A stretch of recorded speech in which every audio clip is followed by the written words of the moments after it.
जैसा कि आप जानते हैं कि हम लोग कक्षा के दूसरे भाग में रोज विज्ञान पढ़ रहे हैं और 2 विषय प्राथमिकता में है और लगभग संपूर्ण पाठ्यक्रम को ही कवरेज कर रहे हैं।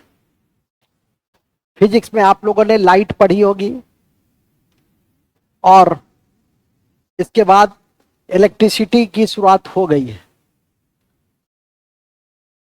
बायोलॉजी में आप लोगों ने बिल्कुल शुरू से ही साइटोलॉजी, हिस्टोलॉजी और डाइजेस्टिव नहीं, एक बहुत महत्वपूर्ण बता रहे थे, न्यूट्रिशन, डाइजेशन और न्यूट्रिएंट्स। यूं तो उसमें एक अध्याय ही लगता है लेकिन 3 अध्याय है और हम लोग न्यूट्रिएंट्स को पढ़ रहे थे। और न्यूट्रिएंट्स की कड़ी में मैं जिस पक्ष को अभी तक पढ़ा वो था कार्बोहाइड्रेट, प्रोटीन और फैट। अभी मैं उसकी समीक्षा नहीं करूंगा, ठीक है कि नहीं, उसकी समीक्षा लास्ट में होगी। हम लोग विटामिन्स और मिनरल्स, ये 2 महत्वपूर्ण भाग से बचे हैं जिसको आज हम लोग पूरा करेंगे। जहां तक विटामिन का बात है, एक ऐसा पोषक पदार्थ है जो शरीर को सुरक्षा देती है, बीमारियों से बचाती है, या यूं कहिए कि शरीर के उपापचयी क्रिया में, उपापचयी नियंत्रण, मेटाबॉलिज्म जिसको हम लोग कहते हैं, उसमें इसकी महत्वपूर्ण भूमिका होती है। इसलिए इसको रक्षात्मक खाद्य पदार्थ भी कहा जाता है। यूं तो इसकी खोजकर्ता के रूप में हॉकिंस या लुनीन को भी हम लोग मानते हैं, और लेकिन इसका नाम फंक ने दिया था। यह प्राणियों के वृद्धि और विकास में भी सहायक होता है। 2 प्रकार होते हैं विटामिन के। एक कल भी बता रहे थे फैट में कि एक होता है फैट सोलुबल विटामिन जैसे ADE के, और दूसरा होता है जल सोलुबल विटामिन जैसे B और C। और यह भी याद रखें कि विटामिन B 11 विटामिनों का समूह है और एक ऐसा विटामिन जिसमें नाइट्रोजन भी पाया जाता है। जैसे न्यूट्रिएंट्स में प्रोटीन पढ़े कि प्रोटीन में कार्बन, हाइड्रोजन, ऑक्सीजन के अलावा नाइट्रोजन और सल्फर भी पाया जाता है। आप लोग को यह भी ध्यान में रखना चाहिए कि विटामिन B12 में कोबाल्ट पाया जाता है और यह एकमात्र ऐसा विटामिन है जो साग सब्जी में नहीं पाया जाता है। विटामिन B12 एकमात्र ऐसा विटामिन है जो साग सब्जी में भी नहीं पाया जाता है। विटामिन B7 कैंसर से बचाने वाले विटामिन में उसकी गिनती होती है और कैंसर के अध्ययन को क्या कहते हैं? ओंकोलॉजी। ओंकोजीन काफी इंपॉर्टेंट है। आप लोगों ने लीवर पढ़ा, लार्जेस्ट ग्लैंड, और लार्जेस्ट ग्लैंड में विटामिन A का संचय होता है। मानव शरीर के विटामिन A का संचय लीवर में ही होता है, जिसका सबसे इंपॉर्टेंट काम वह इमल्सिफिकेशन ऑफ फैट, डिटॉक्सिफिकेशन, और मानव शरीर का एक रासायनिक लैब के रूप में भी वो काम करता है। यह भी याद रखिए कि जब हम किसी सब्जी को छील देते हैं, जो कमलेश जी अक्सर हाथ छील देते हैं, तो कौन सा विटामिन लुप्त हो जाता है? B और C लुप्त हो जाता है। इसलिए सब्जी को छील के नहीं खाना चाहिए, ठीक है कि नहीं?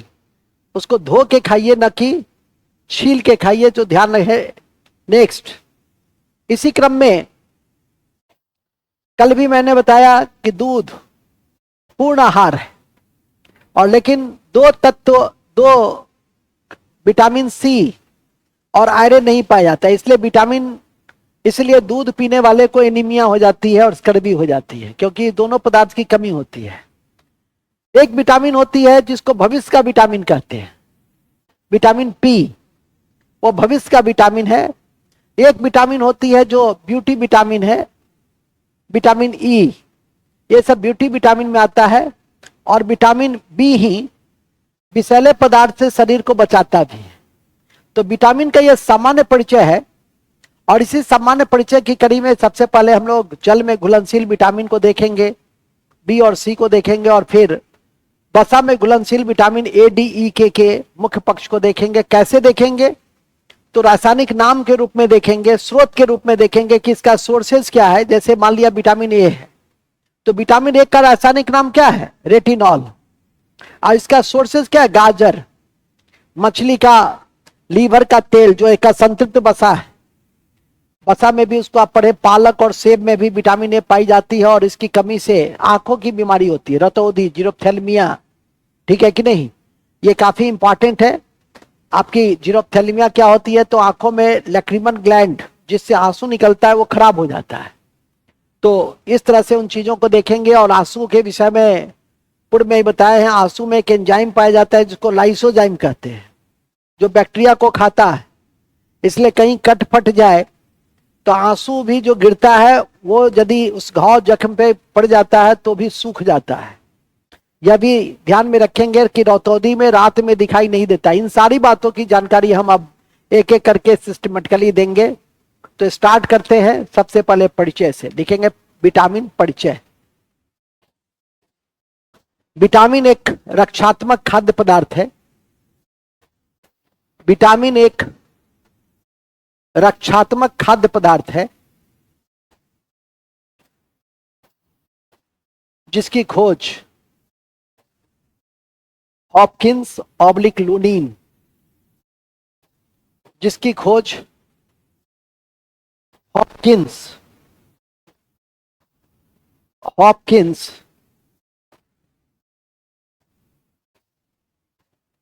या लुनीन, और इसका नामकरण फंक ने किया।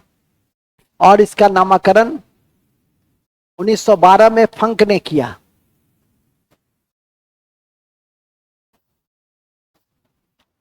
फंक ने किया।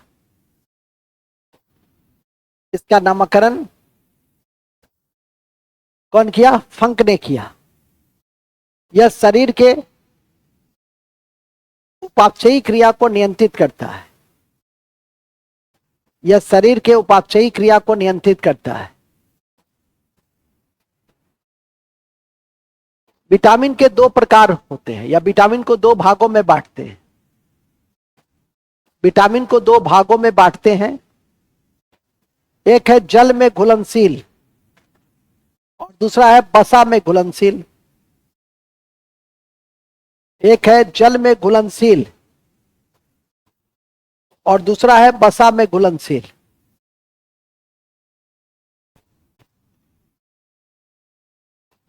जल में घुलनशील और वसा में घुलनशील। जल में घुलनशील है, जल में घुलनशील है बी और सी। जल में घुलनशील है बी और सी, जबकि वसा में घुलनशील है एडीई के। जबकि वसा में घुलनशील है एडीई के। एडीई के। जबकि वसा में घुलनशील है एडीई के। एडीई के। वसा में घुलनशील है एडीई के। ठीक है, एडीई के। परिचय में ही लिख देंगे। विटामिन बी 12 विटामिनों का समूह है और जिसमें नाइट्रोजन होता है। विटामिन बी 11 विटामिन का समूह है जिसमें नाइट्रोजन होता है। 11 विटामिन का समूह है जिसमें नाइट्रोजन पाया जाता है। ठीक है। Point number 2। Point number 2, vitamin B 12 में कोबाल्ट पाया जाता है। विटामिन बी 12 में कोबाल्ट पाया जाता है और एकमात्र ऐसा विटामिन है जो साग सब्जी में नहीं पाया जाता है।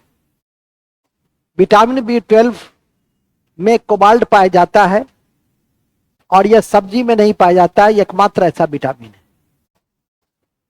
और यह एकमात्र ऐसा विटामिन जो सब्जी में नहीं। नेक्स्ट, विटामिन बी 17 कैंसर से लड़ने वाला विटामिन कहलाता है। कैंसर से लड़ने वाला विटामिन कहलाता है कौन? Vitamin B17। ठीक है। नेक्स्ट, मानव शरीर के लीवर में, मानव शरीर के लीवर में, मानव शरीर के लीवर में विटामिन ए का संचय होता है। मानव शरीर के लीवर में विटामिन ए का संचय होता है। ये सब परिचय में लिख देंगे। संचय होता है। ओके।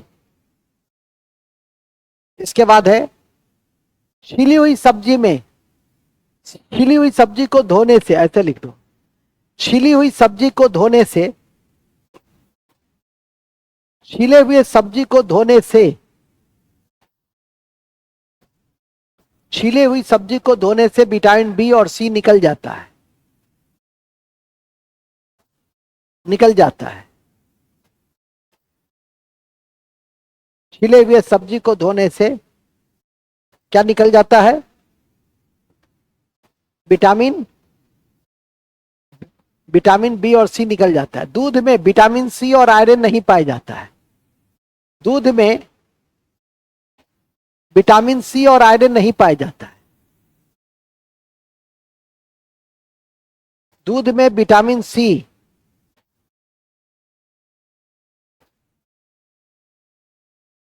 सी और आयरन नहीं पाया जाता है।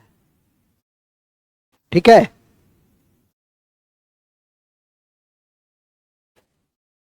विटामिन पी को भविष्य का विटामिन कहते हैं। विटामिन पी को भविष्य का विटामिन कहते हैं, जबकि विटामिन ई को ब्यूटी विटामिन, जबकि विटामिन ई को ब्यूटी विटामिन कहते हैं। ब्यूटी विटामिन कहते हैं।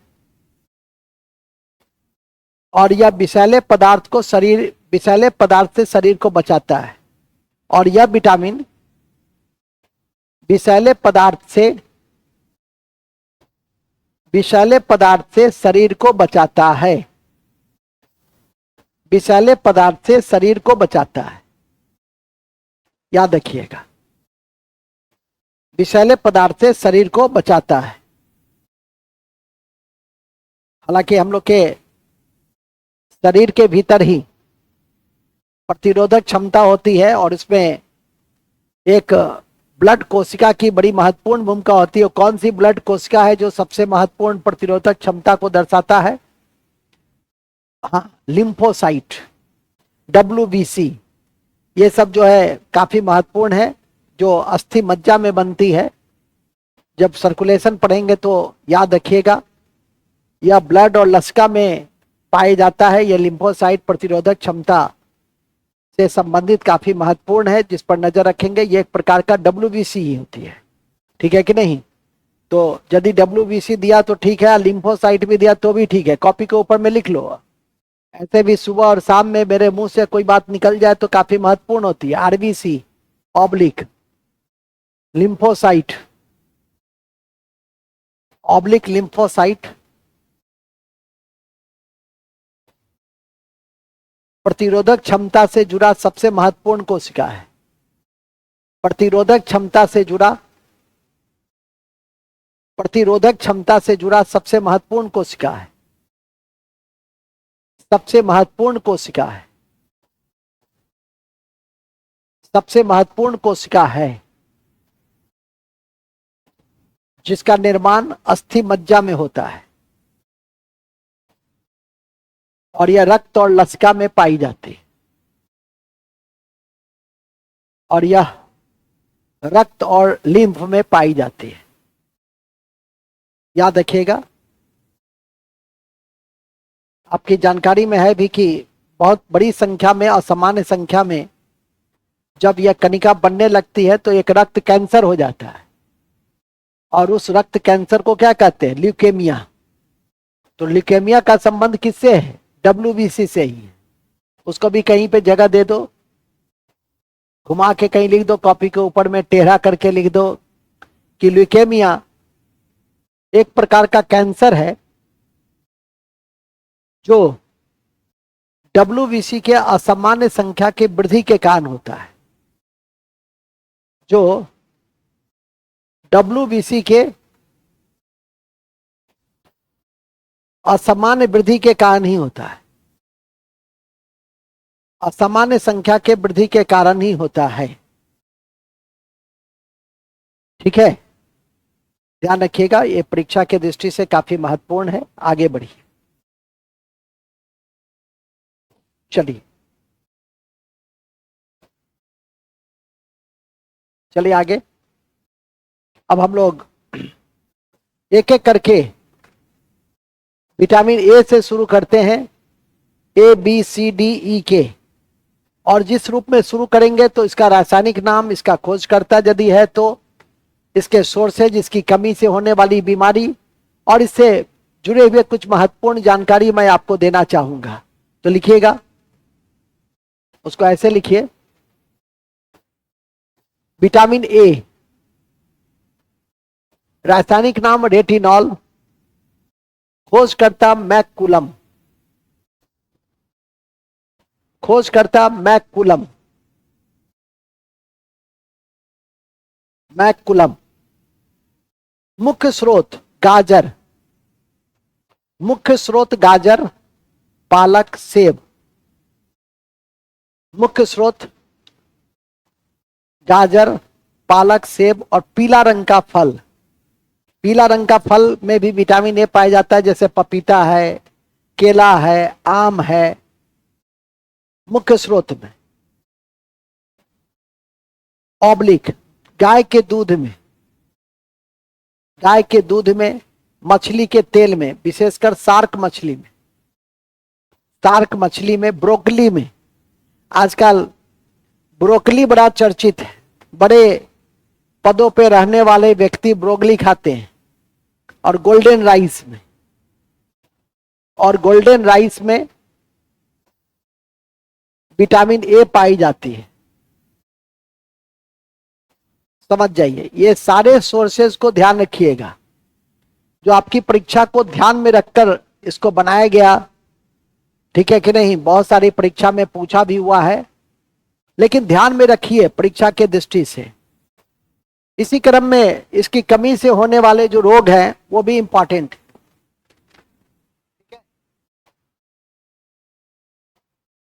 इसकी कमी से होने वाले रोग कौन से हैं? इसकी कमी से होने वाले रोग हैं रतौंधी, जिसको नाइट ब्लाइंडनेस कहते हैं, जीरोप्थेल्मिया, जिसमें नेत्र सूख जाता है,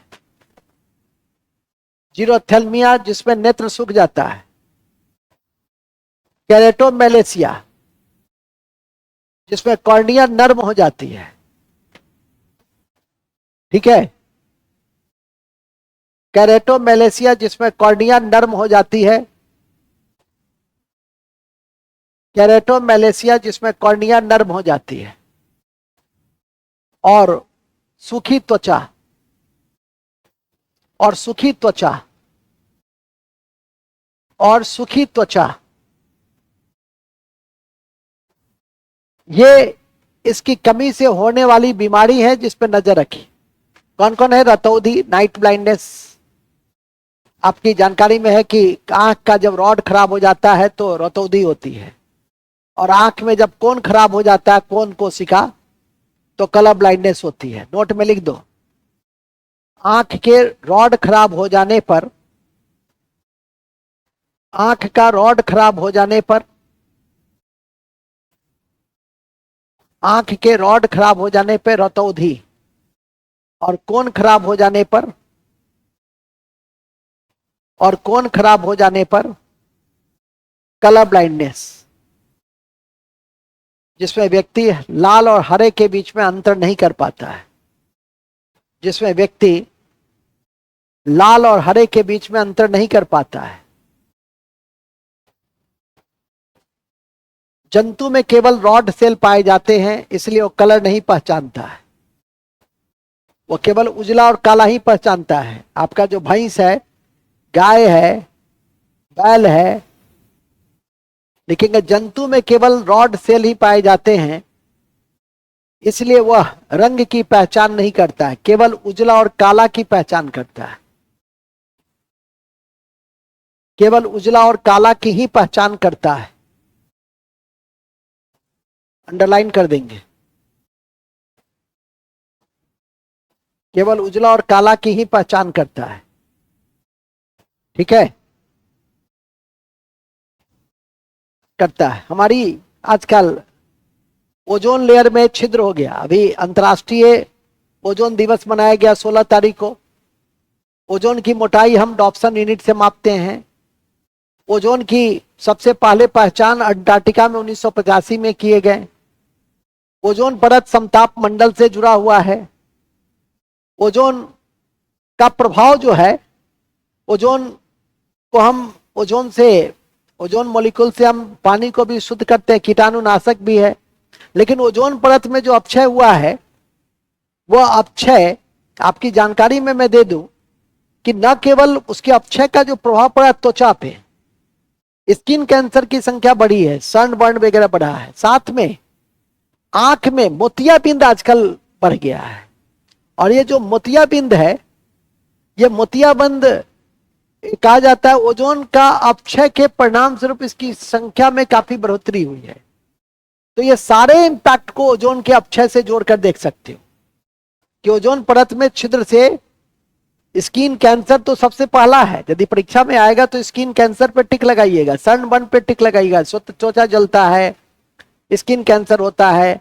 लेकिन मोतियाबिंद भी बढ़ रही है, आंखों की बीमारी भी बढ़ रही है। तो ये एक इंपॉर्टेंट है। चलिए ठीक है, कितनी चीज पढ़ी लिखिएगा, उन चीजों को याद करके रखिए जो मैं बीच बीच में आपको, जैसे अभी जंतु के विषय में बताया कि जंतु में सिर्फ रॉड सेल पाया जाता है और वह कलर की पहचान नहीं कर पाता है, सिर्फ उजला और काला की ही पहचान करता है। तो हमारा ए खत्म हो गया। ए के कड़ी में हम लोग विटामिन ए की कड़ी में, हाँ इसमें एक रख सकते हो याद कि यह संक्रमण रोधी विटामिन है, इसके खाने से संक्रमण कम होता है। तो लिख देंगे यह एक संक्रमण रोधी विटामिन है, संक्रमण रोधी विटामिन है, और इसका संश्लेषण या संचय लीवर में होता है। ये तो ऊपर में ही लिखे थे। इसका संचय, विटामिन ए का संचय लीवर में होता है। ठीक है, 15 साल के बच्चों में 60 मिलीग्राम की आवश्यकता होती है। 15 साल के बच्चों में 60 मिलीग्राम की आवश्यकता होती है, ध्यान रखिए। ठीक है, 60 मिलीग्राम की आवश्यकता होती है, ध्यान रखिए। अब आ जाइए विटामिन बी, एक एक करके हम लोग देख लेते हैं। विटामिन बी,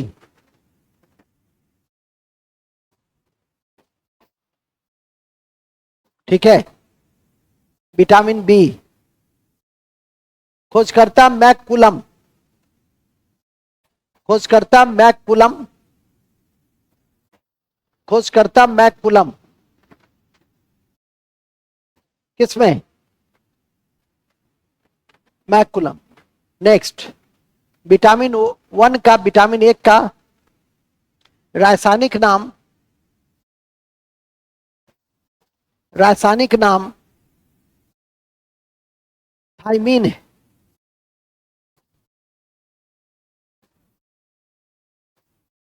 थाइमीन है,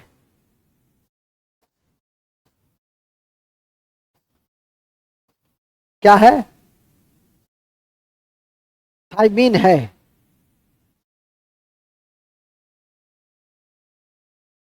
जिसका स्रोत मांस और अंडा है, जिसका स्रोत मांस और अंडा है,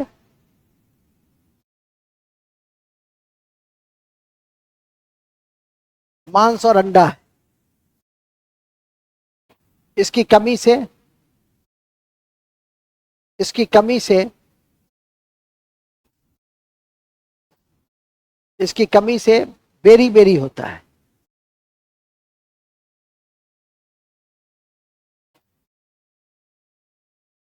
ठीक है, क्या होती है? बेरी बेरी होती है,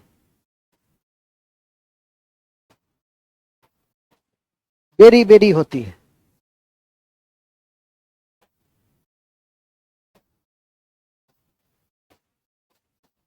ओके, चलिए उसी में लिख देंगे नोट में, विटामिन B1 पॉलिश करने से समाप्त हो जाता है।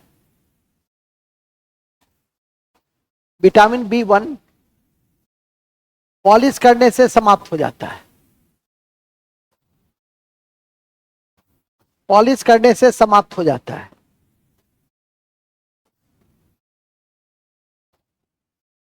पॉलिश करने से समाप्त हो जाता है।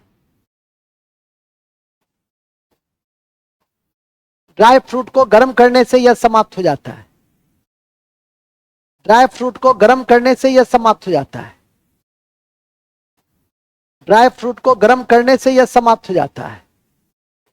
ठीक है, कितनी चीज पढ़ा दिया आपको। अब सीधे विटामिन 1 के बाद, विटामिन 1 के बाद हम लोग चलते हैं सीधे विटामिन 6 में। एक विटामिन 6 लिख लो, विटामिन 6, या विटामिन 2 लिख लो पहले, vitamin B2। Vitamin B2 riboflavin, और इसकी कमी से जिलोसिस होता है, जीभ में छाल पड़ जाता है, जिलोसिस होता है, जीभ में छाला। विटामिन B6 पायरोक्सीडीन,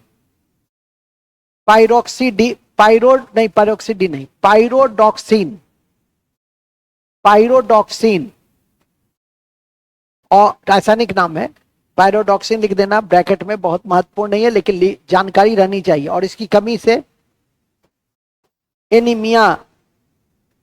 एनीमिया मतलब यह रक्त के निर्माण में सहायक होता है, यह रक्त के निर्माण में सहायक होता है। और विटामिन B7 बायोटीन, और विटामिन B7 बायोटीन, रासायनिक नाम बायोटीन है। और बच्चों का आजकल बाल पक जाता है समय से पहले, बच्चों का बाल आजकल पक जाता है समय से पहले, ये विटामिन 7 की कमी से। लेकिन उन सब के बीच सबसे महत्वपूर्ण है विटामिन B12, लिख देंगे विटामिन B12, जिसकी कमी से, उसमें कोबाल्ट पाए जाते हैं, ऊपर लिखे थे, इसकी कमी से एनीमिया होती है, एनीमिया होती है। और अति महत्वपूर्ण है कि विटामिन B12 और विटामिन K आंत के जीवाणु में संश्लेषित होता है। और अति महत्वपूर्ण है कि विटामिन B12 और विटामिन K आंत के जीवाणु में संश्लेषित होता है। एकदम टिक लगा लीजिए। और जिस बैक्टीरिया का नाम है याद है ना, ई कोलाई, ठीक है, ऐसे तथ्य को जरूर याद रखिए, न कि ऐसे तथ्य को जो अभी किसी ने लिखा है, क्या नाम है उसका, रुक जाइए, हाँ, विभा कुमारी, वो किस कॉन्टेक्स्ट में लिखी पूछी है, लाल रंग देख करके एनिमल भड़कता क्यों है सर, वाह, ठीक है कि नहीं, ये कहती है। और शायद मैं अभी पढ़ा रहा था उसी कॉन्टेक्स्ट में पूछी है कि रॉड सेल जंतु में पाया जाता है, रंग की पहचान नहीं होता है, तो केवल उजला और काला पहचानता है, तो फिर लाल रंग को देखकर क्यों भड़कता है। ये लाल रंग की सवाल नहीं है, ये एक, वो कहते हैं ना कि हम लोग के यहाँ विभ्रम की स्थिति है। ये आप उसके सामने कोई भी कपड़ा भी डाल देंगे ऐसे ऐसे करके तो चिढ़ेगा, उसको लगता है कि हमको रास्ता रोक रहा। ऐसा नहीं कि आप मेरा ये प्रयोग करके देखिएगा, आप मुसीबत में पड़ जाइएगा। नहीं, ज्यादा प्रयोग नहीं करनी चाहिए, जो मास्टर साहब कहे उसको स्वीकार कर लेनी चाहिए। क्योंकि हमने तो विज्ञान के आधार पे कहा कि रॉड सेल होता है, कलर की पहचान तो होती नहीं है। ठीक है, ऐसा नहीं कि सार, कोई भी जंतु। हमने तो लिखा है कि जानवरों में नहीं, क्या लिखा है, जानवरों में रॉड सेल सिर्फ पाया जाता है, कलर की पहचान नहीं होती है, उजला और काला होता है। मैंने तो ये नहीं लिखा है भैंस की सार। तो किसी भी जानवर के आगे, यहां तक कि ये व्यक्ति है मनुष्य, इसका जन्म मनुष्य योनि में हुआ है, ये कलर की पहचान करता है, इसके सामने भी कोई रंग का लाल देंगे, ये चलता रहेगा तब भड़क ही जाएगा। नहीं, तो वो भड़कना कोई साइंटिफिक बेस नहीं है ऐसे, इसलिए ऐसे प्रश्न तो ना ही पूछे हमसे तो ज्यादा अच्छा है। ठीक है कि नहीं, हम विज्ञान के आधार पे किसी बात को बताने के लिए बाध्य हैं, आपके किंवदंतियों के आधार पे बताने के लिए बाध्य नहीं है। गांव घर के किस्से के आधार, हम भी जानते हैं, हम भी उसी समाज से जिस समाज से आप हैं। और मैं तो यही कहूंगा कि आपको ऐसे फिजूल के प्रश्नों पे अपना ध्यान न दे, क्योंकि यह स्थिति एक डिफ्यूजन की स्थिति है, कंफ्यूजन की स्थिति है। क्योंकि साफ बात मैंने लिख दिया है कि उसमें रॉड सेल है, रंग की पहचान नहीं है। आप कोई भी कपड़ा से, यहां तक कि कुर्सी से, कुर्सी ले जाइए उसके ऐसे वैसे कीजिएगा तो भी भड़क जाएगा। आपको यह असर कुर्सी देख के क्यों भड़कता है, इसका साइंटिफिक एनालिसिस तो हो नहीं सकता है। किसी के भी रास्ता को रोकिएगा तो वो क्या करेगा, वो भड़केगा। ठीक है कि नहीं, चलिए आगे बढ़िए। विभा जी संतुष्ट हुई? कहां गई विभा? अरे कम से कम लिखो ना जी सर। तो किरण कुमारी ने ईमो भेजा, हा हा हा हा। ठीक है जी सर, संतुष्ट हो गई ना? जितना बताएं, ये आपका टारगेट कक्षा है, सुपर फास्ट है, क्रैश कोर्स है। बेकार की बातें जो मेरे लिए, हम खुद समझते हैं कि कौन सी बातें आप तक जानी चाहिए। ठीक है कि नहीं? यदि मुझे ऐसा लगता तो इतने दिनों में किसी दिन तो मैं पढ़ा देता कि कपड़ा देख करके, लाल हरा कपड़ा देख करके क्यों भड़कता है। जब मैंने नहीं पढ़ाया तो छोड़ दीजिए उसको। ठीक है कि नहीं? और हर प्रश्न का उत्तर नहीं हो सकता है। ठीक है कि नहीं? लेकिन मैं अभिव्यक्ति करना जानता हूं, तो मुझे यही लगता है कि किसी को रोकिएगा तो वो भड़केगा ही। ठीक है, वो जंतु क्या तुमको भी रोकेंगे ऐसे ऐसे करके, तो तुम भी भड़क जाएगा। चलो नेक्स्ट, आगे चलो। ओके, नहीं नहीं, सॉरी करने की जरूरत नहीं है।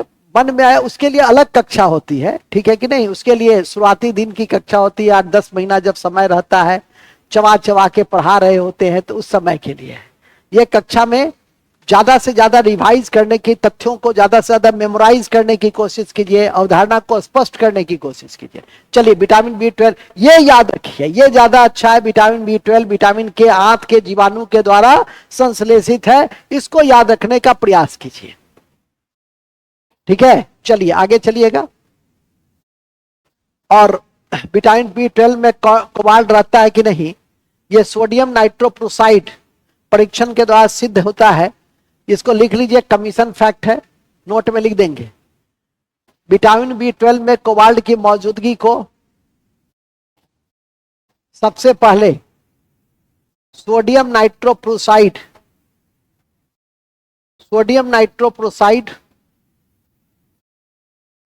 परीक्षण के द्वारा सिद्ध किया गया था। सोडियम नाइट्रोप्रोसाइड परीक्षण के द्वारा सिद्ध किया गया था,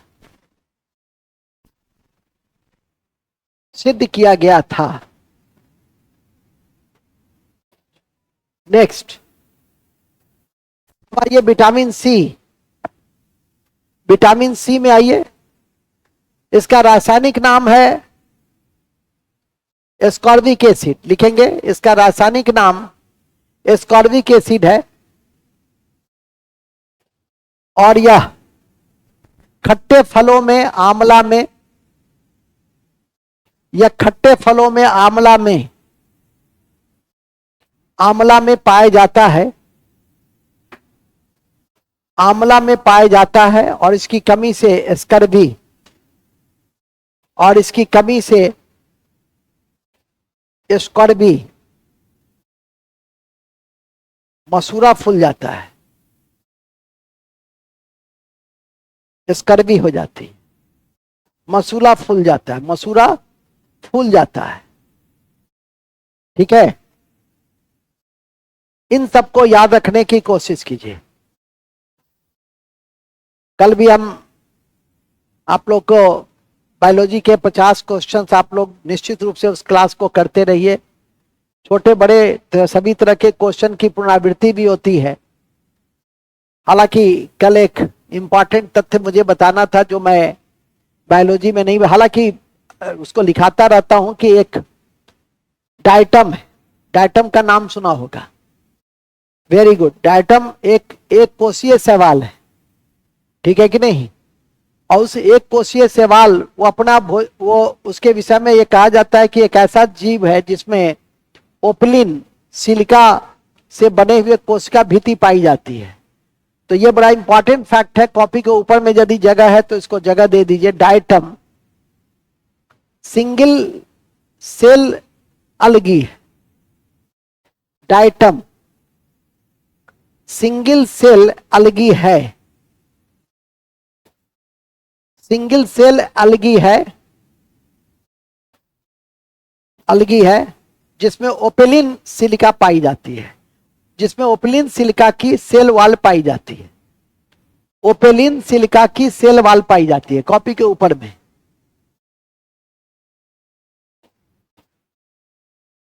आप लोग होम टास्क लिखिए। यदि कल मैं पूछूंगा जवाब नहीं देंगे तब मैं बताऊंगा, और मेरी इच्छा है कि आप लोग इसको अपने से कॉपी पे लिखेंगे। थोड़ा मेहनत कीजिए। देखिए सवाल के कई प्रकार होते हैं, लाल, हरा, भूरा। ये जो लाल, हरा, भूरा सवाल है वो किसके कारण होता है ये ध्यान रखिएगा। जैसे आपका स्पाइरोगोइरा है, वो हरा सवाल है। स्पाइरोगोइरा कैसा सवाल है? हरा सवाल है। क्यों? क्योंकि उसमें क्लोरोफिल पाई जाती है, वो अपना भोजन स्वयं बनाता है। तो इस तरह के सवाल भी पूछे जाते हैं, हरा सवाल, भूरा सवाल, लाल सवाल। तो कॉपी के ऊपर में जहां नोट लिखे हैं नोट में लिख देंगे सवाल के विविध रंग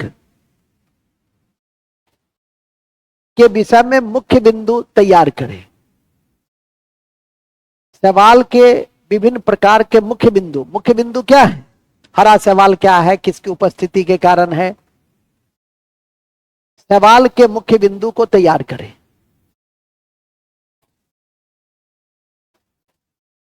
इस तरह के प्रश्न आपकी परीक्षा में पूछे जाने की संभावना होती है, याद रखिएगा, ठीक है। आप लोगों ने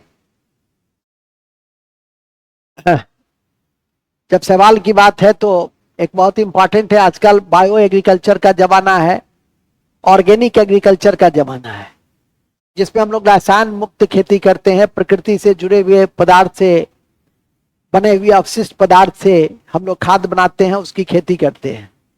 उसमें एक ब्लू ग्रीन एल्गी भी है जिसको हम लोग बायो फर्टिलाइजर में उपयोग करते हैं। तो जिसकी जानकारी भी मैं कई बार दिया भी हूं कि धान के खेत में हम लोग इसका उपयोग करते हैं। तो इस तरह से इन चीजों को थोड़ा सा ध्यान में रखने का प्रयास कीजिएगा कि जैविक उर्वरक के रूप में माइक्रोबियल फंगी, उसका भी उपयोग हम लोग जैविक उर्वरक के रूप में करते हैं। जैव उर्वरक भी आपकी परीक्षा के दृष्टि से महत्वपूर्ण है, और जैविक खेती में उसकी बड़ी भूमिका है जो बिहार के 13 जिला में किए जाते हैं। जैविक खेती, ऑर्गेनिक खेती एक ही है। साथ ही एक नया एग्रीकल्चर आया है जो प्रकृति खेती है। प्राकृतिक खेती मतलब प्रकृति के तत्व। जैविक खेती में तो जैविक खेती तैयार, जैविक उर्वरक तैयार किया जाता है। प्राकृतिक खेती में वो जैविक उर्वरक भी नहीं होता है, गोबर सीधे डाल दो, ठीक है कि नहीं। जैविक खेती में तो बर्मी कंपोस्ट होता है। बर्मी मतलब केचुआ पालन और गोबर के माध्यम से हम तैयार करते हैं उसको, लेकिन प्राकृतिक खेती में सीधे गोबर डाल दो। जीवामृत, बीजामृत, निमास्त्र, ठीक है, वो सब प्राकृतिक खेती का जो हमारा माइक्रो ऑर्गेनिज्म है, जो प्रकृति के तत्व हैं, उसको मिलाकर जो खेती की जाती है, that is called natural agriculture, जो कंसेप्ट फुकुओका ने दिया। तो ये एक तरह से जीरो खेती का ही उदाहरण है, जिसमें जीरो बजट मतलब कोई पैसा नहीं लगता है इसमें। किसान अपने स्तर से भी ऐसी खेती, शुरुआत में उसकी फर्टिलिटी प्रभावित हो सकती है, लेकिन लॉन्ग टर्म में जब सॉइल में humus, micro organism, organic carbon, जब अधिक नाइट्रोजन का बैलेंस जब 2-3-4 सालों की खेती के बाद बनेगी तो उसकी उत्पादकता और उसका उत्पादन स्वयं बढ़ेगा, और साथ ही आपके जो प्रोडक्ट होंगे, जो फूड प्रोडक्ट होंगे, वो प्रोडक्ट भी काफी क्या होगा, स्वास्थ्य के दृष्टि से उपयोगी रहेगा। तो ये ऐसे क्वेश्चन भी आप देखिएगा कि आजकल पूछे जाते हैं कमीशन की परीक्षा में।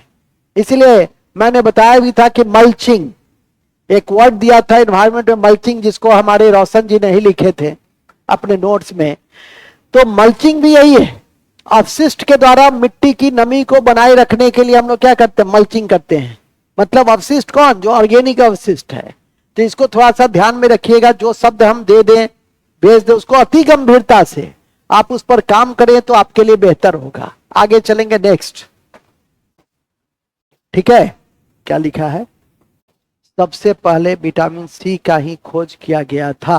अच्छा, विभा जी लिखती हैं कि सबसे पहले विटामिन सी का ही खोज किया गया था। चलिए ठीक है, इस ज्ञान के संवर्धन के लिए बहुत बहुत धन्यवाद। आगे बढ़ते हैं। विटामिन बी के बाद हम लोग कहां पे थे, सी में थे ना। सी हो गया ना, सी तो हो गया, और सी के विषय में ढेर सारी बातें हम किए हैं। अब लिखिए विटामिन डी, कैल्सीफेरॉल, कैल्सीफेरॉल, उस विटामिन का नाम है कैल्सीफेरॉल, और उसके मुख्य स्रोत हैं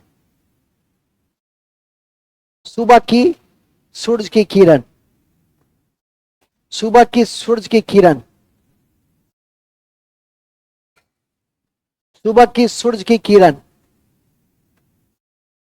ये कोई बताते तो अच्छा लगता कि विटामिन डी एक ऐसा विटामिन है जो हमारे त्वचा के अंदर ही इसका निर्माण होता है। तो नोट में लिख देंगे, विटामिन डी का निर्माण त्वचा के अंदर होता है, और इसकी कमी से, और इसकी प्रकृति हार्मोनल होती है, और इसकी प्रकृति हार्मोनल होती है या स्टेरॉयड होती है। इसकी प्रकृति, इसकी प्रकृति, इसकी प्रकृति हार्मोनल या स्टेरॉयड होती है, और सबसे तेज गति से यह विटामिन बनता है, और सबसे तेज गति से यह विटामिन बनता है, और सबसे तेज गति से यह विटामिन बनता है।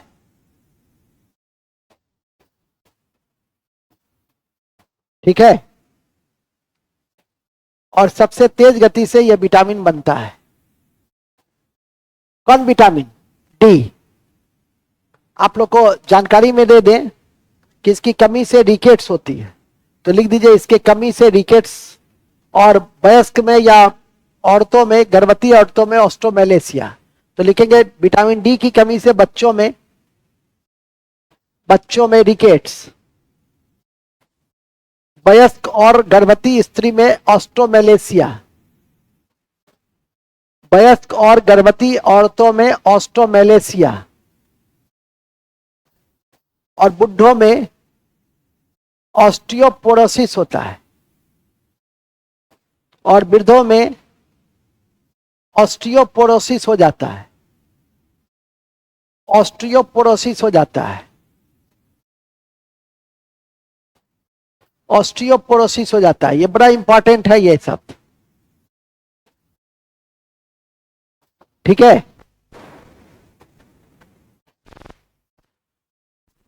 हार्मोनल विटामिन है तो लिख लिए हैं। शरीर में सबसे तीव्र गति से बनता है, ये भी लिख लिए हैं, ठीक है। शरीर के त्वचा में ऑर्गोस्ट्रियल पराबैंगनी किरणों के माध्यम से विटामिन डी का निर्माण करता है, ये भी लिख लिए हैं।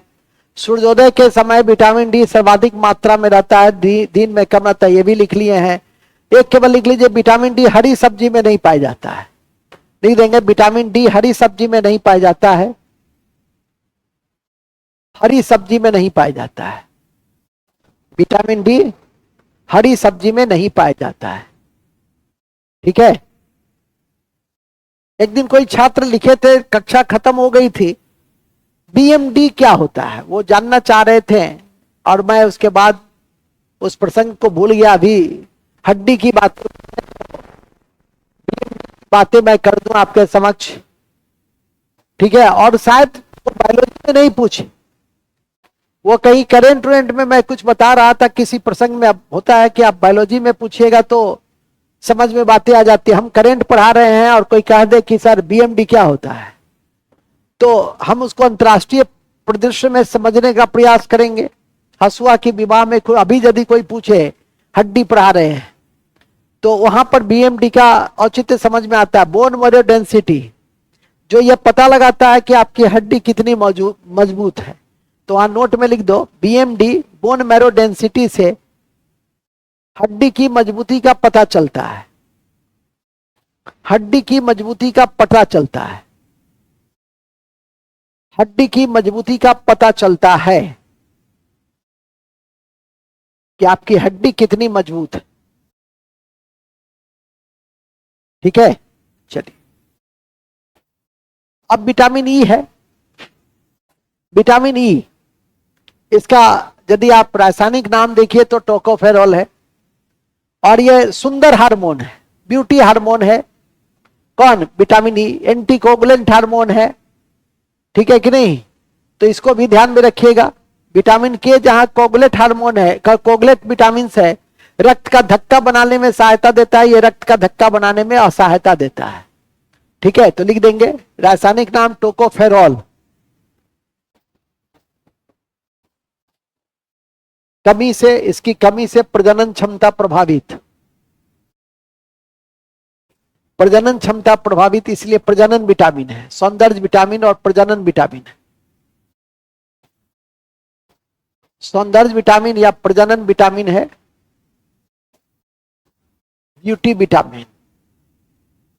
हाँ जी, फिर लिखिए, यह विटामिन लीवर में प्रोथ्रोम्बिन का निर्माण करती है, लीवर में प्रोथ्रोम्बिन का निर्माण करती है और आरबीसी को बनाने के काम आता है, आरबीसी को बनाने का काम आता है। एवं यह एंटीऑक्सीडेंट, एंटीऑक्सीडेंट मतलब होता है कि ऑक्सीजन, ऑक्सीजन के नुकसानदायक रूप से बचाता है। यह एंटीऑक्सीडेंट या एंटीऑक्सीडेंट, इसका मुख्य स्रोत अंकुरित अनाज, अंडे की जर्दी, मूंगफली का तेल, अंडे की जर्दी और मूंगफली का तेल। हाँ, ड्राई फ्रूट्स भी है, ड्राई फ्रूट्स भी है, याद रखिए। चलिए लास्ट विटामिन में हम लोग हैं। विटामिन ई के बाद क्या आता है जी? विटामिन के। अच्छा, विटामिन के रासायनिक नाम है फिनोक्यूलोन, फिलोक्यूनोन, फिलोक्यूनोन। इसका निर्माण ई कोलाई नामक जीवाणु करता है। यह सबसे इंपॉर्टेंट लाइन है। इसका निर्माण ई कोलाई नामक जीवाणु करता है, ई कोलाई नामक जीवाणु करता है, और इसकी कमी से रक्त का धक्का नहीं बनता है, और इसकी कमी से रक्त का धक्का नहीं बनता है, और इसकी कमी से रक्त का धक्का नहीं बनता है, और इसकी कमी से रक्त का धक्का नहीं बनता है। इसका मूल स्रोत, मुख्य स्रोत, इसका जो मुख्य स्रोत है वह है दूध, अंडा, मछली, फल इत्यादि। दूध, अंडा, मछली, फल इत्यादि। दूध, अंडा, मछली, फल इत्यादि। और सारी बातें हम लोग विभिन्न जगह पे पढ़े हैं, जैसे रक्त का धक्का प्लेटलेट्स के कारण बनता है, फाइब्रिन नामक प्रोटीन की और प्रोथ्रोम्बिन नामक प्रोटीन की बड़ी भूमिका होती है, और प्रोथ्रोम्बिन का निर्माण लीवर में होता है। तो इसको नोट्स में लिख लो, नोट, ये नोट के तथ्य हैं। रक्त का धक्का प्लेटलेट्स के कारण बनता है। एक, रक्त का धक्का, वो तो लिख ही दिए ऊपर में, एंटी हीमोरेज विटामिन, रक्त का धक्का नहीं बनता है। और रक्त का धक्का फैट बनाता है। Note number 2। नोट नंबर 3 है, लीवर में प्रोथ्रोम्बिन का निर्माण इसी के द्वारा होता है। लीवर में वो थ्रोम्बिन का निर्माण इसी के द्वारा होता है, इसी के द्वारा होता है। किसके द्वारा? इसी के द्वारा होता है। तो इस तरह से आपने नोट्स के साथ सभी पक्ष को पढ़ने की कोशिश की, सभी पक्षों को पढ़ने की कोशिश की, ठीक है। लेकिन हम लोग अब विटामिन के बाद एक लास्ट भाग है, वो है मिनरल्स, छोटा सा भाग है जिसको हम लोग खनिज कहते हैं। यह भी रक्षात्मक और उपापचयी खाद्य पदार्थ है, लेकिन ये अकार्बनिक होता है। मनुष्य सामान्यतः इसका प्रयोग बहुत कम करता है, 20 से 30 ग्राम ही करता है। कुछ महत्वपूर्ण खनिज हैं जिसका हम लोग सेवन करते हैं, जैसे आयरन है, आयोडीन है, नमक से प्राप्त करते हैं, कैल्शियम है, सोडियम है, पोटासियम है, मैग्नीशियम है। तो उसको भी उसी तरह से पढ़ेंगे। ये जो आयरन से लेकर मैग्नीशियम तक की इसका सोर्सेज क्या है, इसकी कमी से कौन सी बीमारी हो सकती है, क्योंकि बीमारियों से बचाता है। तो मिनरल्स को भी हम लोग इसी एंगल से पढ़ेंगे। तो नेक्स्ट हमारा है, नेक्स्ट हमारा क्या है? नेक्स्ट हमारा है मिनरल्स। मिनरल्स मतलब खनिज।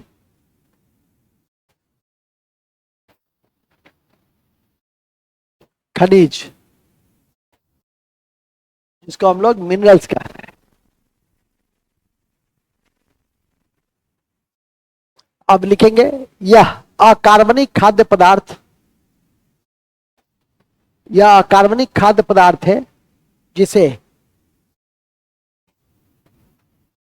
जिसकी या जिसे उपापचयी भी कहते हैं। अकार्बनिक,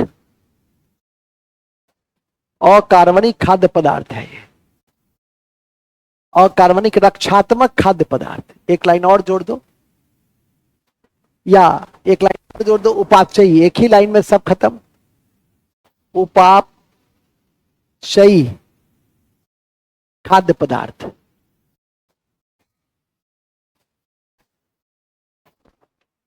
ठीक है। एक ही लाइन में आपका ये खत्म हो गया। अब कौन कौन से खनिज पदार्थ हैं जो आपके शरीर के लिए आवश्यक है? आयरन है, ठीक है। क्या है? आयरन है, आयोडीन है, सोडियम है, मैग्नीशियम है, कैल्शियम है, पोटासियम है। आयरन है, आयोडीन है, सोडियम है, पोटासियम है, मैग्नीशियम है, कैल्शियम है। इतने सारे खनिज को, इतने सारे मिनरल्स को आप याद करके रखिए। ये सब मिनरल्स, जितने भी मिनरल्स हैं, यही मुख्य है। माने देखिए कि कौन से मिनरल्स मुख्य हैं। तो सबसे पहले आयरन है। आयरन, तो आरबीसी के आयरन का क्या काम है? आयरन का काम है आरबीसी के निर्माण में हिस्सा लेना। आरबीसी के निर्माण, आरबीसी के निर्माण में आयरन की मुख्य भूमिका होती है। इसके बाद ये मछली के लीवर में, अंडा में, पालक में इसका सोर्सेस मछली का तेल, अंडा, पालक। और इस आयरन की कमी से गर्भवती स्त्री में की कमी हो जाती है। गर्भवती स्त्री में, स्त्री का नाम सुना होगा, सिनेमा में नहीं, स्त्री एक और दो नहीं, वो स्त्री कल आना। तो गर्भवती स्त्री में एनीमिया, एनीमिया नामक बीमारी हो जाती है। एनीमिया नामक बीमारी हो जाती है। इसलिए गर्भवती स्त्रियों को कहा जाता है कि कम से कम 20 ग्राम आयरन जरूर खाएं। और इसीलिए उसको बाद ऊपर से टिकिया देते हैं या डेक्सोरन सिरप देते हैं कि यदि अंडा, पालक, मछली का तेल नहीं खाती है तो उस समय ऐसे भी स्त्रियों में आयरन की कमी होती है, क्योंकि एक नेचुरल फिनोमेना भी है, ठीक है कि नहीं। तो नेचुरल फिनोमेना के कारण स्त्री के शरीर से रक्त का बहाव बाहर की तरफ विभिन्न कारणों से होता रहता है। तो उसे पूरा करने के लिए स्त्री को हरी सब्जी और पालक और अंडा और मछली का तेल का नियमित रूप से सेवन करना चाहिए। अब इतना सेवन न कर ले कि उसका जो वजन है वो बाहर की ओर दिखाई देने लगे, हाथी और मनुष्य में कोई अंतर ही नहीं रहे, ठीक है कि नहीं। खाना संतुलन में ही खाना चाहिए। आयरन के बाद आता है आयोडीन।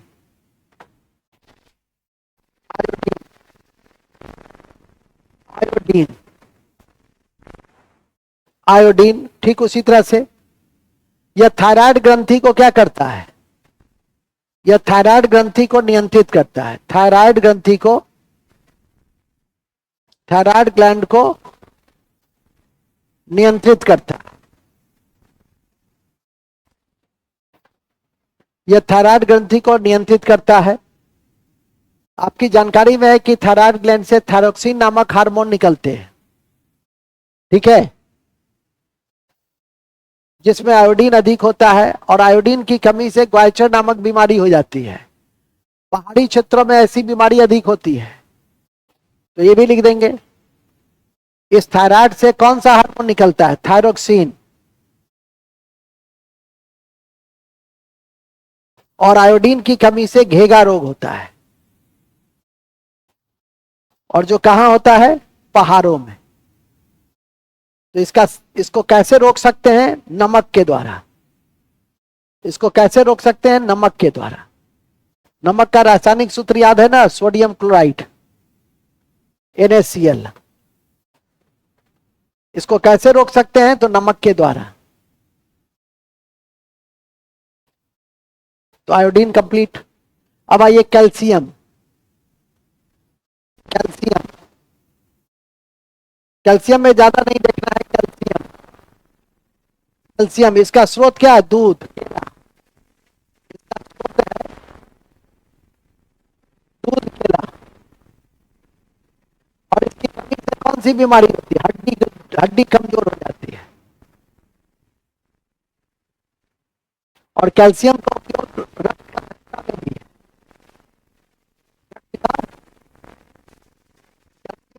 उपयोग रक्त का धक्का में भी है। तो रक्त के धक्का में भी इसका उपयोग करते हैं। अब एक ही साथ हम लोग सोडियम, पोटासियम, मैग्नीशियम को पढ़ लेते हैं। Sodium, potassium, sodium, magnesium, potassium को एक ही साथ हम लोग देख लेते हैं कि इसकी शरीर में क्या उपयोगिता है, ठीक है। इसकी शरीर में सबसे बड़ी उपयोगिता है, रक्त दाब को नियंत्रित करता है, ठीक है। सोडियम और पोटासियम, ये सोडियम और पोटासियम रक्त दाब को कंट्रोल करता है, ब्लड प्रेशर को कंट्रोल करता है, ठीक है। जबकि मैग्नीशियम न्यूरॉन, तंत्रिका तंत्र को,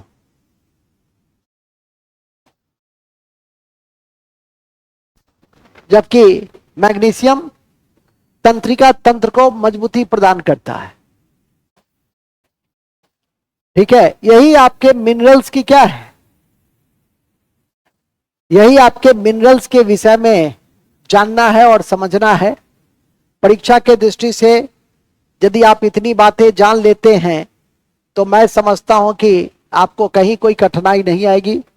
इन्हीं शब्दों के साथ हमारा मिनरल्स भी खत्म होता है, और लास्ट में हम आपको ले चलते हैं कहां, जल में।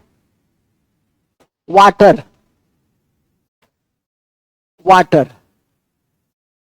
हाइड्रोजन और ऑक्सीजन प्लेटिनम की उपस्थिति में H2O बनाता है। चलिए अभी हम लोग H2O को बनाने की प्रक्रिया में नहीं है, इसके काम में है। तो लिखेंगे यह भोजन को पचाता है एवं शरीर के तापमान को नियंत्रित करता है, एवं शरीर के तापमान को नियंत्रित करता है, एवं शरीर के तापमान को नियंत्रित करता है। ध्यान रखें कि यह 0 कैलोरी प्रदान करता है, यह शरीर को 0 कैलोरी प्रदान करता है।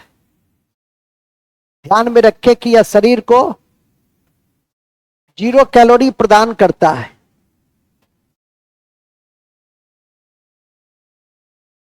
ठीक है, 0 कैलोरी प्रदान करता है। चलिए, इन्हीं शब्दों के साथ हमारा जल भी समाप्त होता है।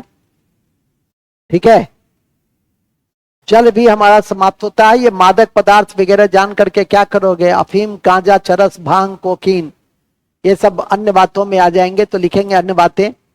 और याद रखिएगा कि अन्य बातों में सबसे ज्यादा यदि कोई महत्वपूर्ण बिंदु है,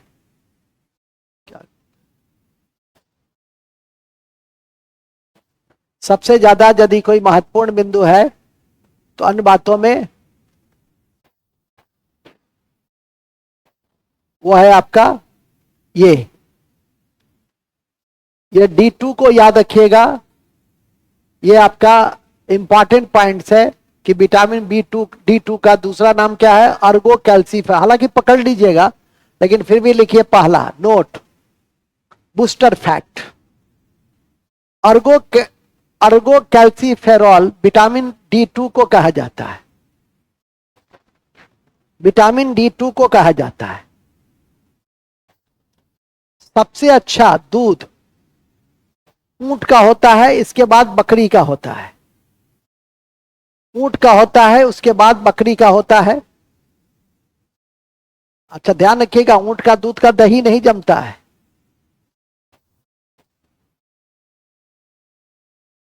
भैंस का दूध में बसा सबसे अधिक होता है, भैंस के दूध में बसा सबसे अधिक होता है, भैंस के दूध में बसा सबसे अधिक होता है। पॉइंट नंबर 3, आंवला को, जो विटामिन सी का स्रोत है, आंवला को डॉक्टर प्लांट कहते हैं, डॉक्टर प्लांट कहते हैं। इसमें विटामिन सी और ई दोनों होता है। इसमें विटामिन सी और ई दोनों होता है। प्याज और लहसुन के गंध एलिसीन और सल्फर के कारण होते हैं। प्याज और लहसुन के गंध एलिसीन और सल्फर के कारण होते हैं, एलिसीन और सल्फर के कारण होते हैं। और याद रखिएगा कि लहसुन के खाने से, लहसुन लीजिए, लहसुन के खाने से रक्त पतला होता है और डायबिटीज फ्री भी कर देता है। एंटी कोलेस्ट्रॉल गुण होते हैं, लिखेंगे लहसुन में एंटी कोलेस्ट्रॉल गुण होते हैं, एंटी कोलेस्ट्रॉल गुण होते हैं, जो एंटी कोलेस्ट्रॉल गुण होते हैं, जो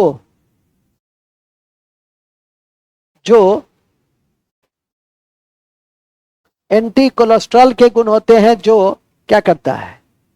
ब्लड को, रक्त को पतला कर देता है। ठीक है, इंसुलिन में जिंक पाया जाता है, इंसुलिन में जिंक पाया जाता है।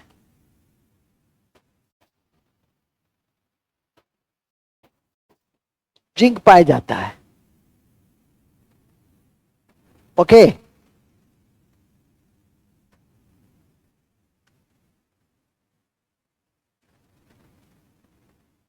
नेक्स्ट, माइटोकॉन्ड्रिया वसा का संश्लेषण में भी हिस्सा लेता है।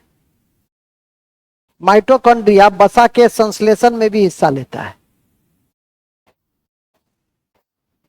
हिस्सा लेता है, वसा के संश्लेषण में भी हिस्सा लेता है। ठीक है, एंटीडॉट, एंटीडॉट जानते हैं? प्रतिविषकारक। एंटीडॉट या एंटी हेमरोज विटामिन के, विटामिन के सबसे अधिक महत्वपूर्ण है। विटामिन के सबसे ज्यादा महत्वपूर्ण है प्रति विषकारक है। विटामिन बी3 का रासायनिक नाम नियासिन है। विटामिन विटामिन विटामिन बी3 का रासायनिक नाम नियासिन है और इसकी कमी से पेलाग्रा होता है, और इसकी कमी से पेलाग्रा होता है। ठीक है, क्या होता है? पेलाग्रा। हल्दी में, आजकल हल्दी में लेड क्रोमेट की मात्रा, हल्दी में लेड क्रोमेट की मात्रा में बढ़ोतरी हुई है, जो मानव स्वास्थ्य को प्रभावित कर रहा है। हल्दी में लेड क्रोमेट की मात्रा में वृद्धि हुई है, जो अभी मैं एक अंतर्राष्ट्रीय कॉन्फ्रेंस में भी गया था,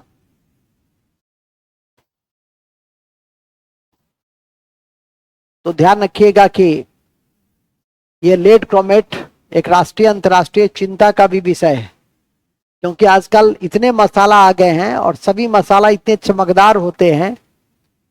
लेड क्रोमेट उसमें नहीं होगा जो हल्दी में धूसर रंग होता है, चमक नहीं पाया जाता है। स्पष्ट है कि उसमें लेड क्रोमेट रसायन का प्रयोग नहीं किया गया है। मस्तिष्क को विचलित करने में बच्चों को सबसे ज्यादा प्रभावित कर रहा है ये लेड क्रोमेट की मात्रा, जबकि एक समय हल्दी हमारे इम्यून पावर को बढ़ाने में भी काफी महत्वपूर्ण होती थी। इसका जो बोटेनिकल नेम है, क्या है बोटेनिकल नेम? करकुमा लौंगा। देखेंगे इसका वनस्पतिक नाम करकुमा लौंगा है। करकुमा लौंगा है। और लौंग का लौंग जो दर्दनाशक होता है, उसका वनस्पतिक नाम क्या है? लिखेंगे लौंग एक दर्दनाशक है। लौंग दर्दनाशक होता है और उसका वनस्पतिक नाम सीजिगियम एरोमेटिकम है। एरोमेटिकम है। ठीक है,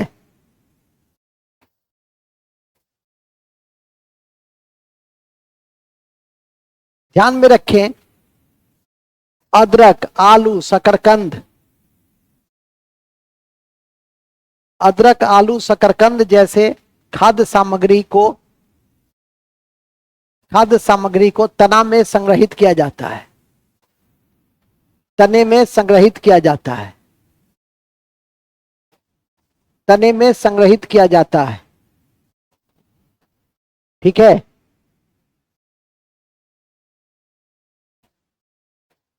अल्फाफा से विटामिन के की प्राप्ति की जाती है।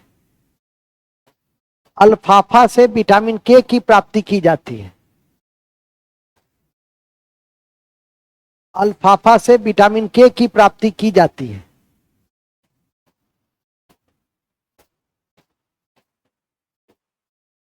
विटामिन के की प्राप्ति की जाती है।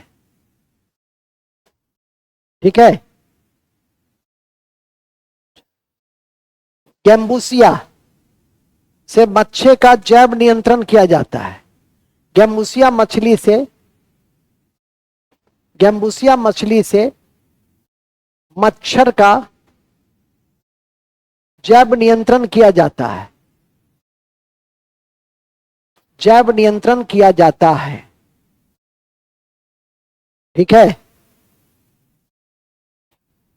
एक और लाइन लिख देना, पौधे अपना पोषक तत्व मिट्टी से प्राप्त करते हैं। पौधे अपना पोषक तत्व मिट्टी से प्राप्त करते हैं। पौधे अपना पोषक तत्व मिट्टी से प्राप्त करते हैं।